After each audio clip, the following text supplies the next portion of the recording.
जय भीम दोस्तों, मैं आपका दोस्त सुधीर कुमार जाटव और आपका स्वागत है मेरे channel real talk with Sudhir Kumar Jatav में। बहुत से दल जो सेकुलरिज्म का चोला ओढ़े हुए हैं वो चाहते हैं कि बहुजन समाज पार्टी चुनाव ही नहीं लड़े।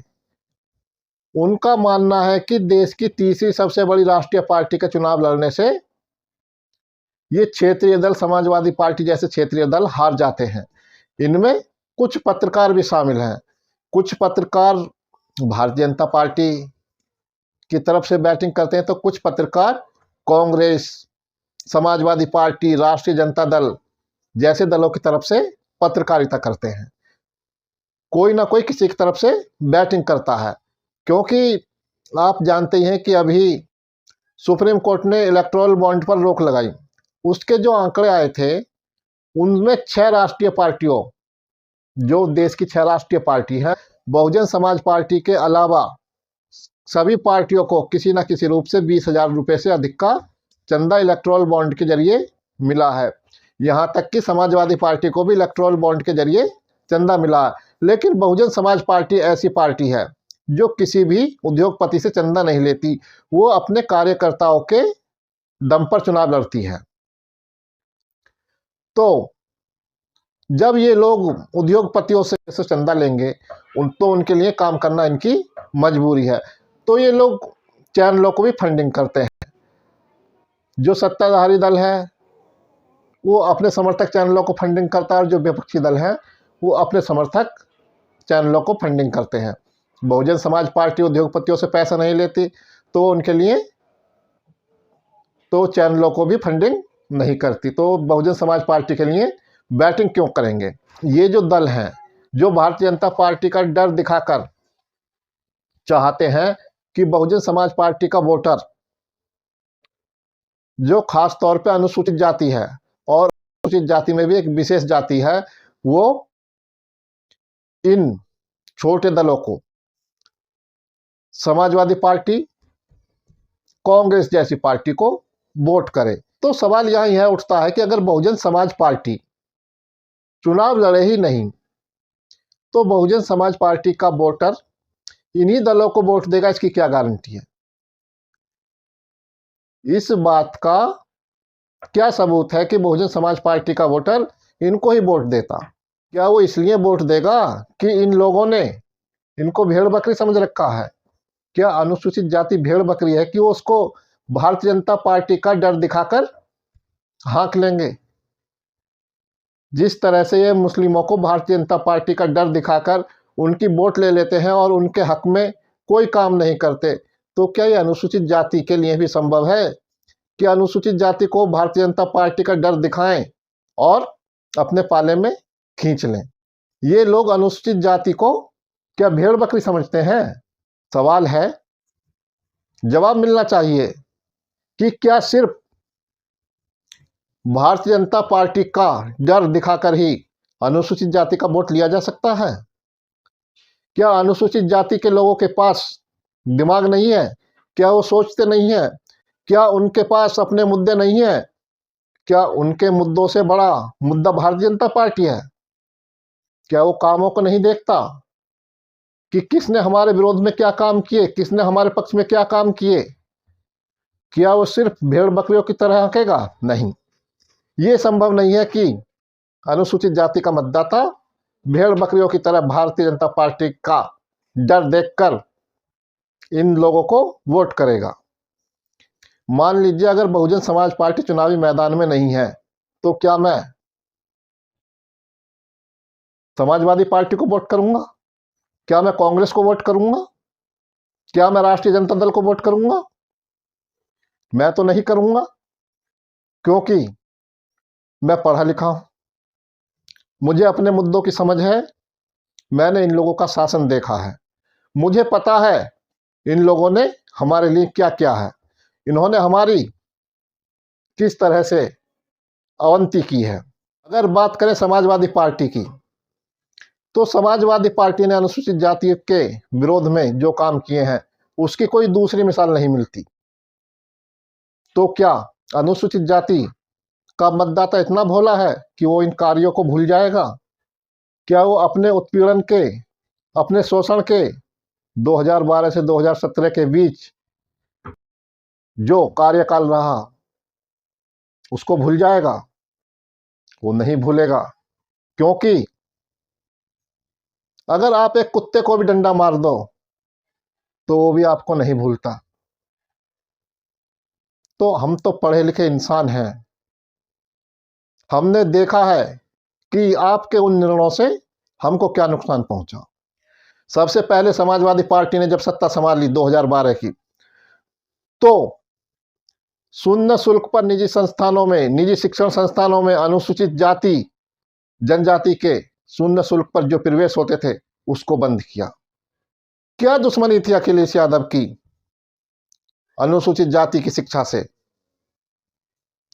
क्यों वो नहीं चाहते थे कि अनुसूचित जाति के आदमी, कि अनुसूचित जाति के छात्र आगे पढ़ें? जब ये योजना लागू थी तो इसी योजना के जरिए अनुसूचित जाति जनजाति के छात्रों ने उच्च शिक्षा हासिल की, निजी संस्थानों में उच्च शिक्षा हासिल की और फिर सरकारी और प्राइवेट नौकरी करके अपनी आर्थिक स्थिति सुधारी, आगे बढ़े। लेकिन जब ये योजना ही बंद कर दी तो जो SC ST 1000-2000 रुपए का प्रबंध नहीं कर पाता, वो कैसे इन संस्थानों की हजारों में लाखों में जो फीस है उसको भरता? तो उनकी उच्च शिक्षा बंद हो गई। ये किसने किया? समाजवादी पार्टी की सरकार ने। उनकी उच्च शिक्षा बंद होगी तो उनके आर्थिक प्रगति के रास्ते भी बंद हो गए। क्या दुश्मनी थी? अनुसूचित जाति जनजाति के छात्रों को पढ़ने के लिए विदेश भेजा जाता था, उसको भी समाजवादी पार्टी ने बंद कर दिया, समाजवादी पार्टी की सरकार ने बंद कर दिया। क्या दुश्मनी थी समाजवादी पार्टी सरकार की अनुसूचित जाति जनजाति से कि वो उनको विदेश जाकर पढ़ते हुए नहीं देखना चाहते थे? क्या कोई निजी दुश्मनी थी? यह तो खुला मनुशासन था, खुला मनुतंत्र था। जिस संविधान को बचाने की आप बात करते हैं वो संविधान तो आपने खत्म कर दिया। अनुसूचित जाति के 2.5 लाख अधिकारियों को समाजवादी पार्टी की सरकार ने गलत तरीके से डिमोट कर दिया, उनको अवनत कर दिया। सोचिए उनको किस तरह से अपमान सहना पड़ा होगा जब वो उन लोगों के सामने गए, उन अधिकारियों के सामने गए जो उनसे जूनियर थे और वो उनके सीनियर हो गए। यह अपमान, यह अदालत किसने दी? समाजवादी पार्टी की सरकार ने। क्या हम इसको भूल सकते हैं? सरकारी ठेकों में जो 30% आरक्षण दिया गया था बहुजन समाज पार्टी के कार्यकाल में, उसको भी समाजवादी पार्टी सरकार ने खत्म कर दिया। क्या कारण था कि समाजवादी पार्टी सरकार ने उसको बंद कर दिया? जो अनुसूचित जाति जनजाति के लोग ठेकेदार बन रहे थे, रोजगार पाकर आगे बढ़ रहे थे, यह समाजवादी पार्टी को क्यों बर्दाश्त नहीं हुआ? अखिलेश यादव सरकार को क्यों अनुसूचित जाति जनजाति की तरक्की पसंद नहीं थी? क्या यह भूल जाने योग्य बातें हैं? कितने युवाओं का भविष्य बर्बाद कर दिया गया। यहां तक कि गौतम बुद्ध नगर टेक्निकल यूनिवर्सिटी का नाम भी बदलकर APJ अब्दुल कलाम यूनिवर्सिटी कर दिया गया। जिलों के नाम बदल दिए गए। संत रविदास नगर का नाम बदलकर भदोही कर दिया, भीमनगर का नाम बदलकर संभल कर दिया, हापुड़ का नाम बदलकर पंचशील नगर कर दिया। क्या कारण था? क्या ऐसी नफरत थी? क्या इन बातों को भूला जा सकता है? नहीं, इन बातों को हम तो नहीं भूल सकते। आप भूल सकते हो तो यह दूसरी बात है। अनुसूचित जाति में यह संभव नहीं है कि भारतीय जनता पार्टी का डर दिखाकर आप उनकी वोट ले सको।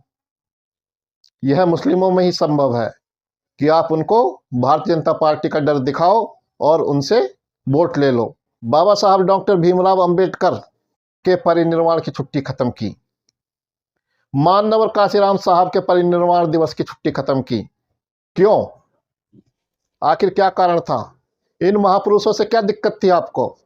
अनुसूचित जाति जनजाति के हॉस्टलों में जो विशेष तौर पर अनुसूचित जाति के छात्रावास होते थे, उनमें सामान्य वर्ग को 30% आरक्षण दे दिया।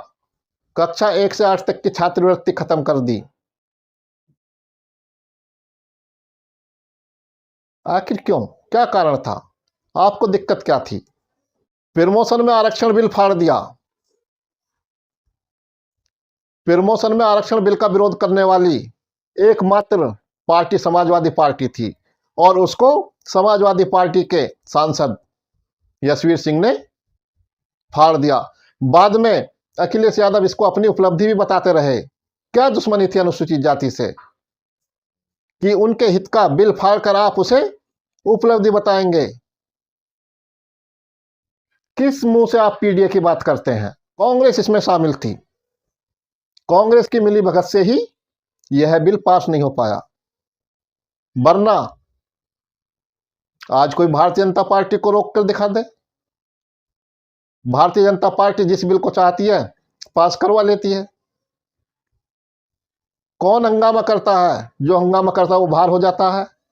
समाजवादी पार्टी के सांसद पर यह कार्रवाई क्यों नहीं की गई? क्यों नहीं बिल की दूसरी प्रति मंगा ली गई? तब से आज तक यह बिल लोकसभा से पास नहीं हो सका है। भाजपा हो, कांग्रेस हो, समाजवादी पार्टी हो, इन सब की मिलीभगत थी कि प्रोन्नति में आरक्षण बिल पास ना हो, और आज भी यह लटका हुआ है। राष्ट्रीय जनता दल की ही बात कर लें तो राष्ट्रीय जनता दल के शासनकाल में अनुसूचित जाति पर जो अत्याचार हुए हैं उसकी भी कोई दूसरी मिसाल नहीं मिलती। लक्ष्मणपुर बाथे नरसंहार हुआ, जिसमें 58 दलितों को निर्ममतापूर्वक कत्ल कर दिया गया, जिनमें गर्भवती महिलाएं और बच्चे भी थे। उस मामले की सही से पैरवी नहीं की गई और सारे के सारे दोषी रिहा हो गए। शंकर बिगहा नरसंहार हुआ, जिसमें 22 दलितों की हत्या कर दी गई और उसमें भी सारे के सारे दोषी रिहा हो गए। आईएएस अधिकारी डीडी विश्वास की पत्नी चंपा विश्वास का बलात्कार हुआ, उसमें भी सरकार के लोग शामिल थे, उसमें भी न्याय नहीं मिला। डीडी विश्वास दर दर भटकते रहे, डीजीपी के पास गए, राज्यपाल के पास गए, लेकिन उनको न्याय नहीं मिला। आखिर में उनकी मौत हो गई। आईएएस अधिकारी जी कृष्णैया, गोपालगंज के डीएम, जिनको आनंद मोहन सिंह और उनके साथ कुछ लोगों ने मिलकर मार डाला। आनंद मोहन सिंह को आजीवन कारावास की सजा हुई, लेकिन राष्ट्रीय जनता दल की सरकार ने रिहा करवा दिया। तो क्या ये बातें भूल जाने योग्य हैं? क्या सिर्फ इन लोगों को इस वजह से वोट दी जा सकती हैं कि भारतीय जनता पार्टी आ जाएगी? आप शोषण करो, अत्याचारों की, दमन की, दलन की एक नई परिभाषा लिखो और आप चाहो आपको वोट भी दी जाए। आप चाहते हो कि आपको जिताकर संसद भेजा जाए, तो अनुसूचित जाति तो यह काम नहीं करेगी। आज भारतीय जनता पार्टी की जो नीति है, भारतीय जनता पार्टी जो कार्य कर रही है, उसमें से कौन सा ऐसा कार्य है जो कांग्रेस ने नहीं किया? कौन सी ऐसी नीति जो कांग्रेस की नीति नहीं थी? आज बात करते हैं लोग बाग निजीकरण की। निजीकरण को कौन लेकर आया? 1991 में नरसिम्हा राव लेकर आए। उसको आगे किसने बढ़ाया? 2004 से 2014 की रही मनमोहन सिंह सरकार ने भी उसको आगे बढ़ाया। अगर आज भारतीय जनता पार्टी निजीकरण कर रही है तो किसकी नीति है? कांग्रेस की। जिस बाबरी मस्जिद का हवाला देते हैं, जिस राम मंदिर का हवाला देते हैं, वो मुद्दा किसका था? कांग्रेस का। और बात करते हैं सेकुलर होने की, धर्मनिरपेक्ष होने की, दलितों के हितैषी होने की। ऐसा नहीं हो पाएगा।